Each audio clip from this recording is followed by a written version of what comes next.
waa mahadsanta mudana guddoomiye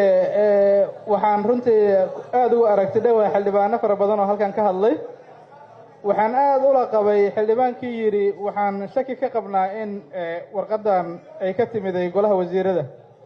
laakiin aniguna waxaan shaki ka qabayba kale kolkaan arkay warqaddan in guddoonku uu golaha usoo gudbiyo dukumentigan sababtan saas u leeyahay waxay tahay guddoonka golaha shacabku way yaqaanaan shuruucda dalka halkan waxaa ku qoran sharci baarlamaankii 9aad ansixiyey madaxweynihii saxiixay lagu soo saaray bulletin official in lagu bedelo xeer waxa halkan ku qoran waxay tahay oo aan xogaalna u wadanahay ama aan arki karno in qodobka 12aad ee sharciga bangiga dhexe lagu aasaasay ee la dhaho sharci number 130 qodobkiisa 12aad farqadiisa koowaad xarafka a la bedelo ama ee la bedelo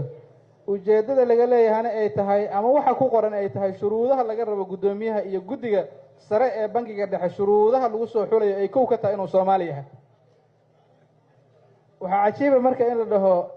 xeer ayaa lagu bedelayaa oo golaha la hor keeno xubnaha sharafta leh waxay sharaf dhac ku tahay golaha shacabka Soomaaliyeed inuu ka doodaba ma ahayn waxay ahayd in haddii la rabo sharciga la bedelo xaq ayay u leedahay xukuumaddu inay soo proposal garayso in sharci hore u jira wax laga bedelo ama amendment lagu sameeyo balse waxaa jira habraac loo maro sharci hadda wax laga bedelayo oo amendment lagu sameeyo ma ahan waa sharci lagu bedelayo xeer guddoonka golaha shacabka waxaan codsanaynaa arrintaas inuu clarification ka bixiyo oo naga qanciyo sharci haddii shuruucda dalka ama dastuurka dalku ogolaanayo sharci jiray oo baarlamaanka Soomaaliyeed ansixiyey madaxweynaha jamhuuriyaddu ku soo saaray decreto bulletin official ku qoran lagu bedeli kara xeer waxa aan ka doodayno waa intaas haddii meel ay ku qoranta ay jirto waxaan ka codsanaynaa guddoonka golaha shacabka inuu naga qanciyo haddii ay ansax ahayn in dooda nalaga joojiyo waxaana dibna looga celiyo golahan aan la horkeen taa waa legal issue ama dhanka sharciyada marka loo yimaado dhanka logically ama aqliyada ama ma garanaysa damiirka bini'aadanka marka la fiiriyo sidii uu sheegay xildhibaan beene 3 sano la soo dhaafo qof Soomaali ah in la shaqaalaysiiyo laguma darin miisaaniyadihii dalkan golahan ay ansixinay halka fursad ee maanta soo baxday ee ummadda Soomaaliyeed ay ku tartami lahayd in la dhaho waa xuquuqdaas waa laga qaadaa waxaa la siinaa qof kale ciduu doona ha noqdee marna sax ma aha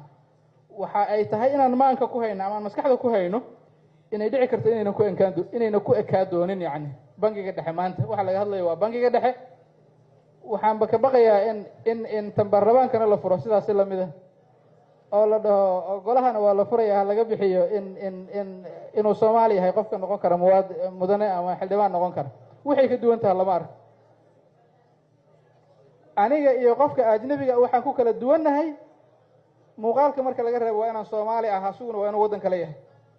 wadankan wadan Soomaaliyeed waaye mas'uuliyiintiisuna waa mas'uuliyiin Soomaaliyeed mana dhicin isticmaalkii kadib in qof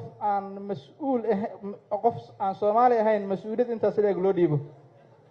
waxa kaloo mudan inaan xusno tixgelinane reactionkii ama aragtida ay ka muujiyaan shacabka Soomaaliyeed maalmahan markii ay soo baxday wararkan la sheegayo oo la lahaa waxaa laga yaabaa in bangiga dhexe wax laga bedelo sharcigiisa annagu wakiilo shacabka Soomaaliyeed aan nahay arrintaani waxay gaf ku tahay madax bannaanida dalka Soomaaliyeed waxay gaf ku tahay aqoon-yahanka Soomaaliyeed waxaa jira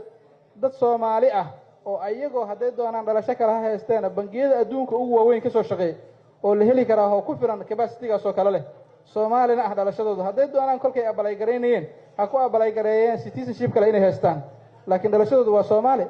golahaanay ka mid yihiin golaha wasiiraday ka mid yihiin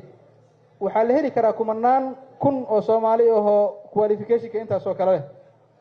waxaan la qabaa xildhibaan Zakariya hadalkii ahaa oo golaha Soomaaliyeed hadday waxaan ansixiyaan waxaan waa khiyaano qaran cidii keentana waxay ula jeedaa waa khiyaano golahan haddaan ansixinana waxaan ku sifownay inaan shacabka Soomaaliyeed iyo ummadda Soomaaliyeed dalka Soomaaliyeed aan ka galna khiyaano qaran waxayna wada u furaysaa in cid walba oo Soomaali ah ama position kasta oo mas'uul walba Soomaali ah oo hayo cid ajaaniba loo furi karo waxaan rabaa inaan xasuusiyo golaha shacabka Soomaaliyeed go'aanka aan gaarayno maanta wuxuu yeelan doonaa saameyn wuxuu yeelan doonaa taariikh golo wasiirra ku soo saari doona biriddo dikreeto ama soo ansixi doono qof aan Soomaali ahayn inuu xil ka qabto mas'uuliyad tay doonto ha noqoto ama tan bangiga dhexe ama to kale madaxweynaha ayaa wuxuu ku soo saari doonaa dikreeto bulletin official lagu qori doonaa wax duugoobi kara ma aha go'aamadaas oo dhan waxa la fargareynaa ama la tixraacay waa go'aanka golaha shacabka Soomaaliyeed ay gaaraan mas'uuliyadaas annaga qaadanayna waxaan kula dardaarmayaa golaha shacabka Soomaaliyeed inaynan marna ogolaan anuu kalba ogolaan ma doonee meediyahana waxaan rabaa inaan kula dardaarmo xuraatihiin xaqaad leedihiin waxaad meeshan u joogtaan waxa halkan ka dhacay inaad u gudbisaan ummadda Soomaaliyeed waa mahadsantahay mudane waa mahadsan waqtiga ka dhamaaday hal daqiiqo raalna waa gudoomiye hal daqiiqo waxaan idinka codsanaa inaad waxa meeshan ka dhaca aad diiwaan gelisaan aad qortaan qof cid allaaliya ciddii waxa meeshan ka dhaca u codeysay in qof ajnabi ah shaqo laga siiyo dalka Soomaaliya